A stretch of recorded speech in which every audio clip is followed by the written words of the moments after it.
नमस्कार, जय हिंद, वंदे मातरम। एक बार फिर से आपका बहुत बहुत स्वागत है हमारे YouTube चैनल JRP के अंदर। आपको बता दें कि लोकसभा चुनाव का बिगुल बज चुका है। लोकसभा चुनाव तारीखों का भी ऐलान होने वाला। आपको ये भी बता दें कि 545 सीटों पर अब की बार किसकी सरकार बनती हुई नजर आ रही है। सबसे बड़ा ओपिनियन पोल सर्वे भी जारी हो चुका है। क्या अब की बार बीजेपी को अब की बार विपक्ष ने कड़ी टक्कर देने के लिए तैयार हो चुकी है, या फिर बीजेपी की सरकार 2024 के लोकसभा चुनाव में बनने वाली है। एबीपी न्यूज और सी वोटर सर्वे की बात करें तो सबसे बड़ा ओपिनियन पोल सर्वे जारी हो चुका है। अब बात करें लोकसभा चुनाव 2024 की 545 सीटों की, तो 545 सीटों पर अब की बार किसकी सरकार बनती हुई नजर आ रही है। क्या विपक्ष मजबूत होता हुआ दिखाई दे रहा है, या फिर मोदी सरकार की फिर से सरकार बनती हुई नजर आ रही है। सबसे बड़ा सर्वे जारी हुआ। हम आपको हर एक सीट के बारे में बताएंगे। 545 सीटों का सबसे बड़ा सर्वे जारी। तो पहला राज्य है कर्नाटक, जहां पर बीजेपी को 8 सीटें मिलती हुई दिखाई दे रही है, तो कांग्रेस को 15 सीट, वही जेडीएस को 5 और बीएसपी को 0, तो कुल 28 सीटें। अगर कश्मीर की बात करें तो कुल 6 सीटें, जहां बीजेपी को 1, आईएनसी को 3, पीडीपी को 2 और एनसी को 0 यहाँ पर सीटें मिलती हुई दिखाई दे रही है। ये सीटों का रुझान 2023 का है और बहुत ही बड़ा रुझान निकल के आ चुका है। हरियाणा की बात करें तो हरियाणा राज्य के अंदर कुल 10 लोकसभा सीटें, जहां पर बीजेपी को 4, कांग्रेस को 5, जेजेपी को 0, तो आम आदमी पार्टी को यहाँ पर 1 सीट मिलती हुई दिखाई दे रही है। 2024 के अंदर लोकसभा चुनाव है। और दिल्ली की बात करें तो दिल्ली के अंदर लोकसभा सीटें 7 है। 7 में से बीजेपी को 2 सीटें मिल रही है, तो वही कांग्रेस को 4, आम आदमी पार्टी को 1 सीट मिल रही है, तो बीएसपी को यहाँ पर 0 सीट मिलती हुई दिखाई दे रही है। तो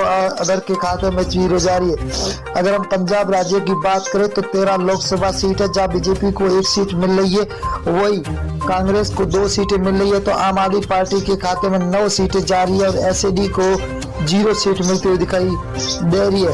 अगला राज्य है जहाँ पर मेघालय राज्य। मेघालय के अंदर 29 विधानसभा सीट है, जिनमें से बीजेपी को 12 सीट मिल रही है, तो कांग्रेस को 15, वही एसपी को 0, तो बीएसपी के खाते में 2 सीटें जाती हुई दिखाई दे रही है। अगला राज्य झारखंड। झारखंड की बात करें दोस्तों तो यहाँ पर 19 लोकसभा सीटें, जहाँ बीजेपी को 6 मिल रही है, तो वही कांग्रेस के खाते में 8 सीटें जा रही है, तो जेएमएम के खाते में 5 सीटें जा रही है, तो आरजेडी के खाते में 0 सीट मिलती हुई दिखाई दे रही है। आंध्र प्रदेश राज्य की बात करें तो यहाँ पर लोकसभा सीटें 25 है। 25 में से बीजेपी को 8, वही कांग्रेस को 4, तो वाईआरएस को 10 और टीडीपी को 3 सीटें मिलती हुई दिखाई दे रही है, तो अदर के खाते में 0 सीट मिलती हुई दिखाई दे रही है। उड़ीसा की बात करें तो उड़ीसा के अंदर लोकसभा सीटें 21 है।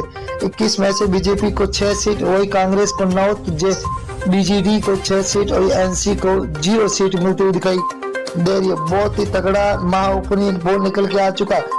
तमिलनाडु की बात करें तो यहाँ पर कुल 39 लोकसभा सीट है, जहाँ बीजेपी को 4, तो कांग्रेस को 5, डीएमके को 15, एएलए को 15 सीटें मिलती हुई दिखाई दे रही है, तो 0 खाते में जा रही है अदर के। अगर अब बिहार राज्य की बात करें तो कुल 40 लोकसभा सीट है, जहाँ बीजेपी को 12 सीट मिल रही है, तो वही कांग्रेस को 5 सीट, आरजेडी को 15, तो जेडीयू को 8 सीटें मिलती हुई दिखाई दे रही है, तो अदर के खाते में 0 सीट मिलती हुई दिखाई दे रही है। अगला है राजस्थान। राजस्थान के अंदर कुल लोकसभा सीट है 25 में से बीजेपी को 10 सीट है, तो कांग्रेस को 14 सीट, वही आरएलपी के खाते में 1 सीट जा रही है, तो आम आदमी पार्टी को यहाँ पर 0 सीट पर संतोष होना पड़ रहा है, तो अंदर खाते में 0 सीट। उत्तर प्रदेश की बात करें तो कुल 80 विधानसभा सीटें है, जहाँ बीजेपी को 32, वही कांग्रेस के खाते में 14, एसपीए के खाते में 27, बीएसपी को 2 सीटें, वही अदर के खाते में 5 सीटें जाती हुई दिखाई दे रही है। अगला राज्य है उत्तराखंड। उत्तराखंड के अंदर 5 लोकसभा सीटें, जिनमें से बीजेपी को 3 सीट, वही आईएनसी को 2, तो बीएसपी को 0, आम आदमी पार्टी के खाते में 0 सीट मिलती हुई दिखाई दे रही है, तो यहाँ पर अदर के खाते में भी 0 सीट जाती हुई दिखाई दे रही है। पश्चिम बंगाल की बात करें तो कुल लोकसभा सीटें 42 है। 42 में से 17 बीजेपी के खाते में जाते हुए दिखाई दे रही है, तो वही आईएनसी को 0 सीट है, तो टीएमसी को 25 सीट है, सीपीआईएम को 00 सीट मिलती हुई दिखाई दे रही है। आंध्र प्रदेश की बात करें तो आंध्र प्रदेश के अंदर लोकसभा सीटें 2 है, जहां पर बीजेपी को 1 सीट मिल रही है, तो यहाँ पर कांग्रेस के खाते में 1, एसपी को 0, तो बीएसपी के खाते में भी 0 सीट जाती हुई दिखाई दे रही है, तो अदर के खाते में 0। अगर हम मेघालय की बात करें तो मेघालय के अंदर लोकसभा सीटें 2 है। 2 में से बीजेपी के खाते में 0 सीट, 1 सीट जा रही है, तो वही कांग्रेस को 1 सीट मिल रही है। तो एसपी को 0, तो बीएसपी के खाते में भी 0 सीट जाती हुई दिखाई दे रही है। अगला राज्य है जहाँ लक्षद्वीप है। लक्षद्वीप के अंदर लोकसभा सीट 1 है, वही 1 कांग्रेस के खाते में जाते हुए दिखाई दे रही है। तो बीजेपी को यहाँ पर 0, एसपी और बीएसपी के खाते में भी 0 सीट जाती हुई दिखाई दे रही है।